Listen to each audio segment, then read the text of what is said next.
The worst kite.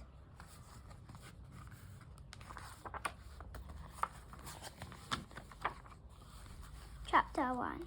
The birthday party. Come on, everyone, Savannah called, clapping her hands. It's time to make something amazing. Savannah beckoned her friends over to the table. Nobody ignored because it was Savannah's birthday. Nobody argued. Nobody argued because it was Savannah's birthday. And Savannah was the kind of girl who got what she wanted. Up in her bedroom, she had unicorns painted on the walls, a lamp that projected rainbows across the ceiling, and pink curtains hanging round the bed. Hattie shared her bedroom with her little sister Bella. They didn't have a pink curtains or rainbows or unicorns, but they had a cage with a hamster. But they did have a cage with a hamster called Bill. We're going to make kites and fly them on the beach before tea, sang Savannah, sitting down at the table. Her friends rushed to sit next to her. Hattie ran to the table too. She was actually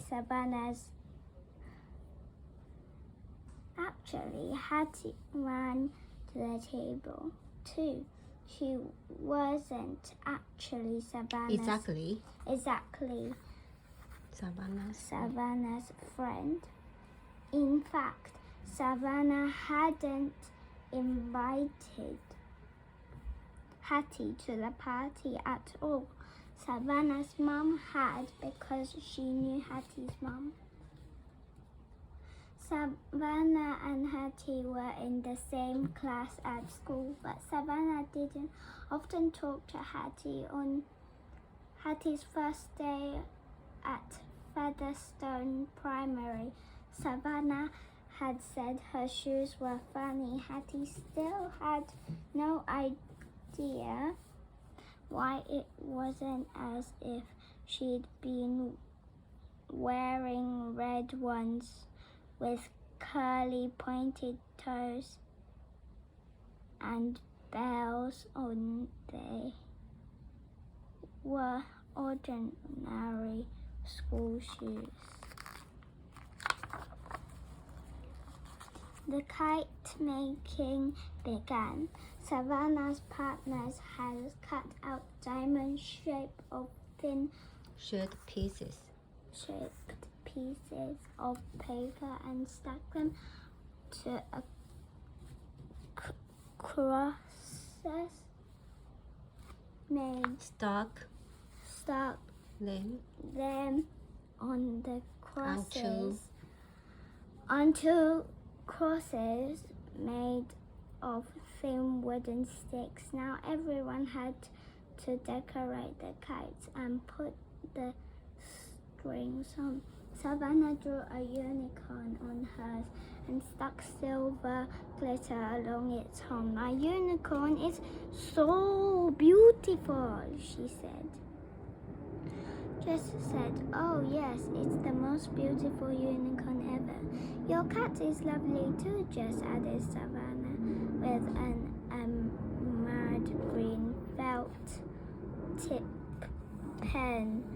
Her hand was so steady that none of the green had gone over the edges.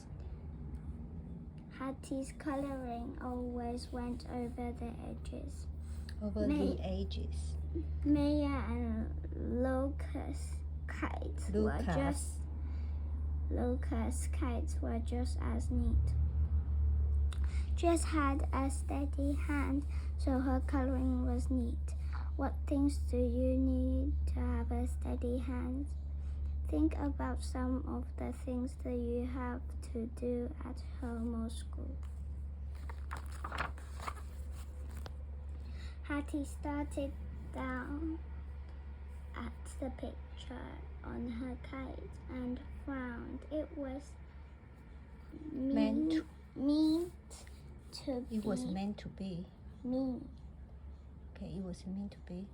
It was meant to be Bill the hamster, but it didn't look quite right. She'd used brown and yellow pens to try to make his fur look golden, but it just looked muddy. Then she'd decided to give him brightly colored eyes, so she used a red pen. Now Bill's eyes looked a bit scary. "What is that?" said Savannah. "It's Bill, my pet hamster." "Look, everyone," Savannah cried, picking up Hattie's kite. "Apparently it's a hamster. It looks more like a rat to me." Jess squealed. Lucas hooted. Maya frowned. Savannah said, apparently meaning it seems that the picture on Hattie's kite is a hamster. Can you pretend to be Savannah saying apparently? How would you feel if you were Hattie at this point?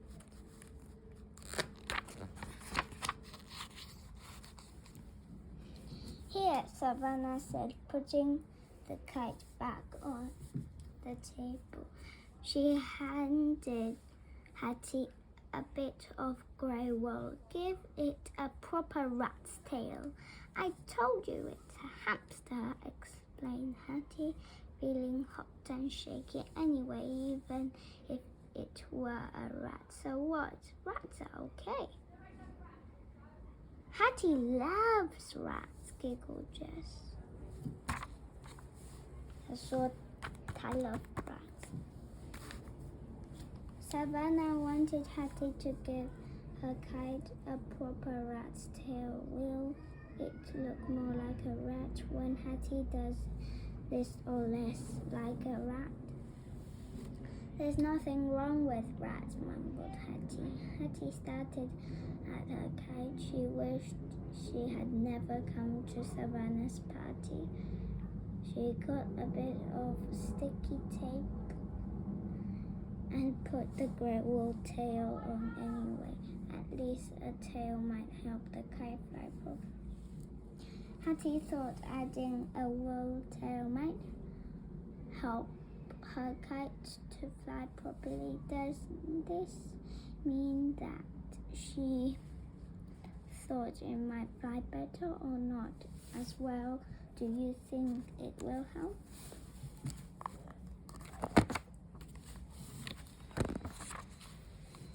Chapter 2, Flying High. The beach was sunny and breezy. Savannah, Jess, Maya, and Lucas carried their kites proudly as they walked towards the sand-dunes. Hattie's kite hung limply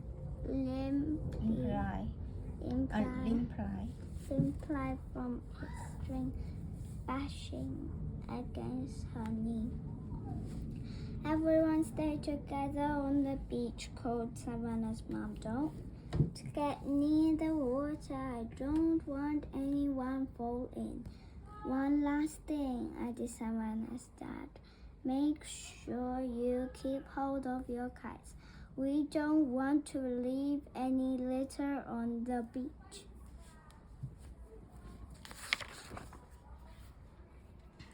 Hattie took off her sandals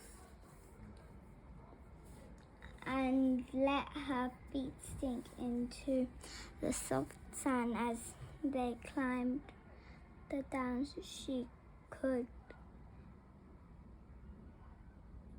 feel small bits of grass between her toes. Closer to The sea, the beach got flatter. Everyone skied down the last down and ran on to the beach, shouting with excitement as girls cried overhead.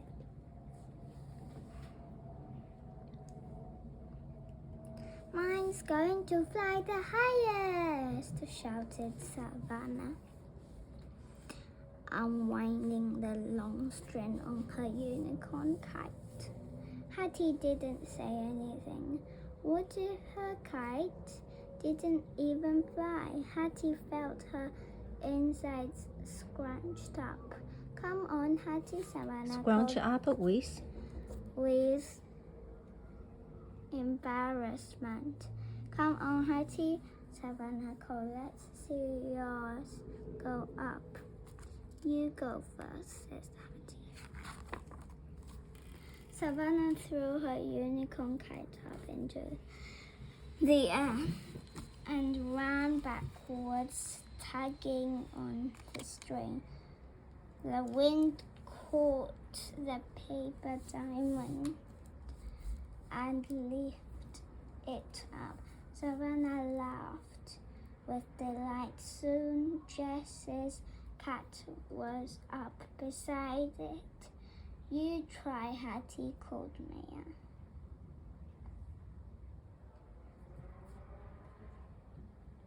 So Hattie tried, but as soon as she threw the kite upwards, it plopped straight down at her feet. "You have to wait for a good gust of wind, Hattie," said Savannah's mom kindly.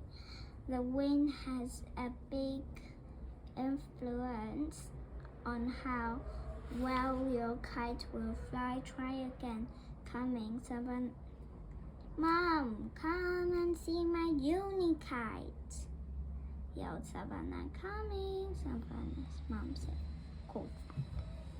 The wind has a big influence on how well kites fly. How might other types of weather influence how paper kites fly?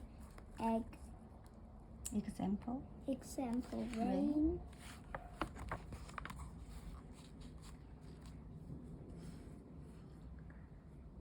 Hattie threw the kite up again. For a second, she thought the wind would catch it, but then the wind dropped once more, and so did her kite. Hattie wandered back to the downs and threw her kite into the grass in a tangle of string. She felt tangled too. She wanted to go home.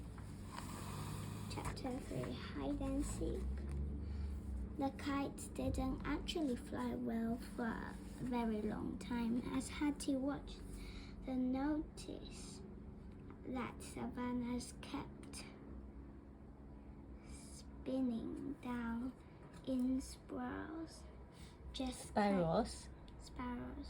Jess's kite nosedived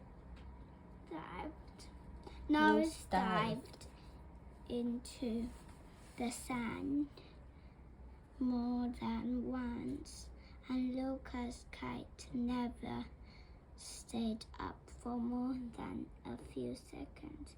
Even Maya's kite didn't stay up for more than a minute.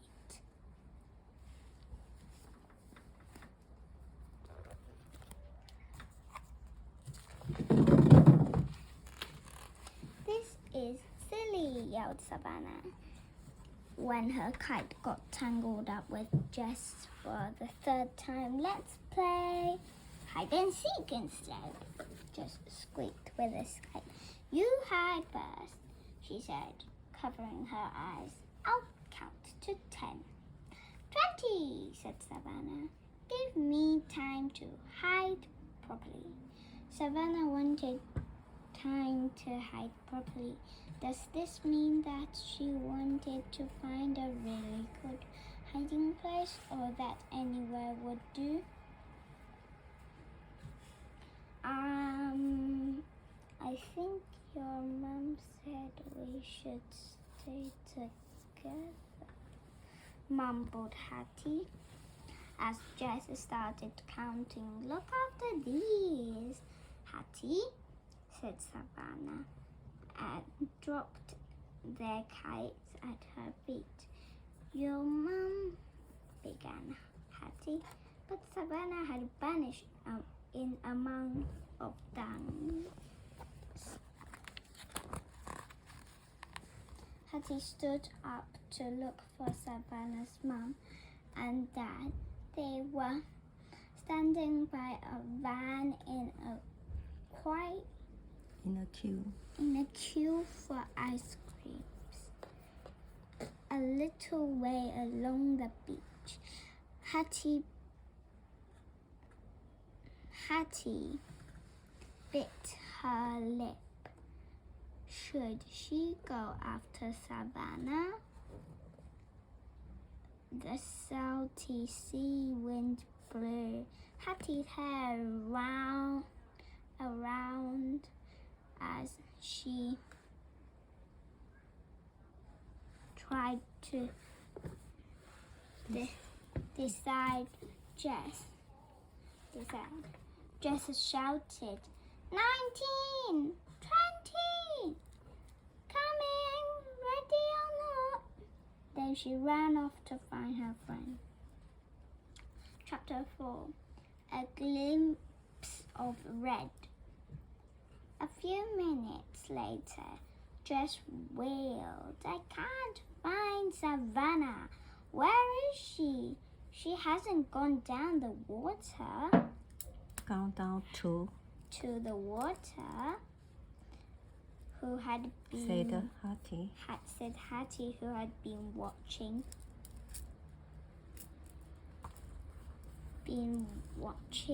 the beach. Further up the beach, Savannah's mum and dad were handing ice creams to Maya and Lucas. Savannah's playing a trick on me.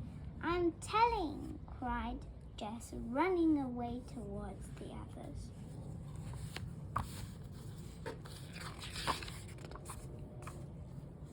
Hattie turned around, shielding her eyes from the sun. Then she caught a glimpse of something red in among the downs. Could that be Savannah?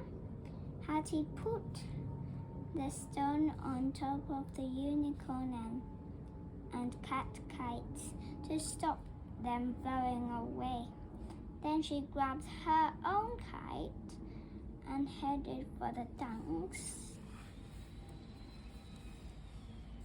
Hattie caught a glimpse of something red. Does this mean she got a good look at it, or just a quick look?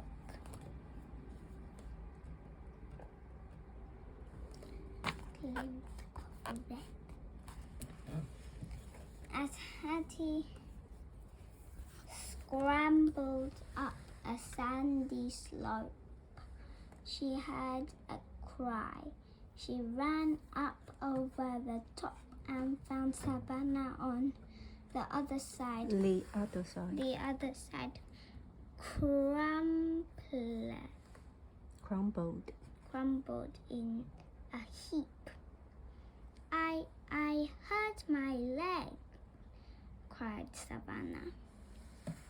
Hattie crouched down and saw Savannah's ankle was swollen.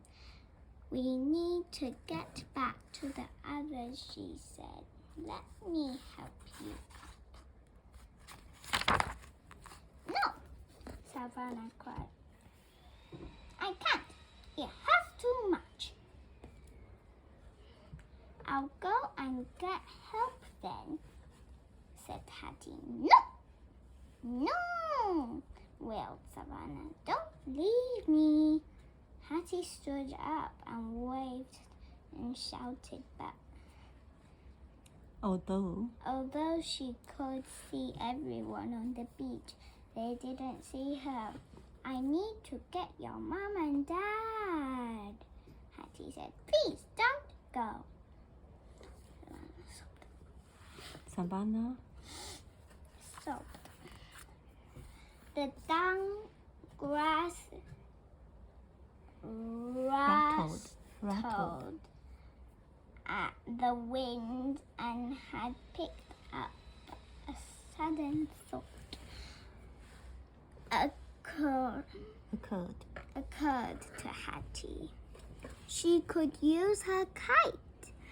She unwound the string of her kite and flung it high into the air. It caught a gust and tugged hard. Hattie unwound more string and let the kite go higher and higher. It rose up and up and up into the sky with its long woolen tail streaming out. A thought occurred to Hattie. Can you think of another word or phrase you could use instead of a phrase? You're really good at flying, Dad sniffed Savannah. I'm sorry I was mean to you about your kite. No. Hattie gave Savannah a quick smile and pulled tight on the string. She focused on keeping her kite high in the air. It was now the only kite flying she could see.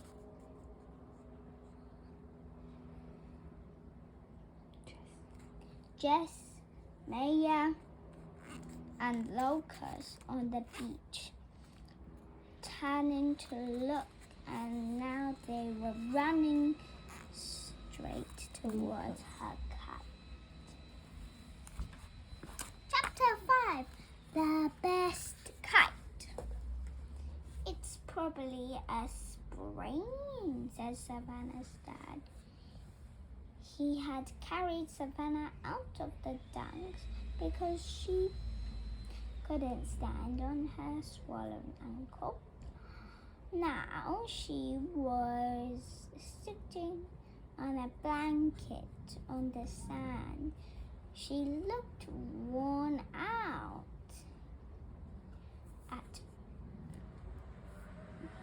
I'll take you to the hospital to get your ankle looked at, Mom. Mom said you might need an X-ray to be sure it's not broken.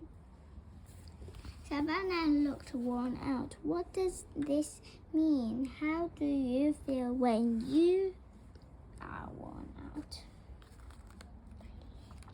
Super tired, yes. While Savannah's mom drove her to the hospital, everyone else went back to the house for tea. It was a really great idea to use the kite to attract our attention, Hattie, Savannah's dad said as they walked. We might never have spotted you without it. You flew your kite brilliantly, Hattie, said Locust. Yes, agreed Jess. Mine looked nice, but it wasn't. It was rubbish at flying. Would you trade your rat kite for my cat kite, Hattie?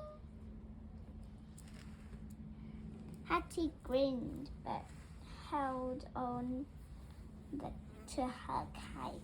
No, sorry. I'm keeping it. I don't blame you, said Maya. It might not be the most beautiful, but it's definitely the best kite. Just as if Hattie would trade kites, can you think of other words? Another. Another word could have used. The author The author could have used her here. here instead of trade swap.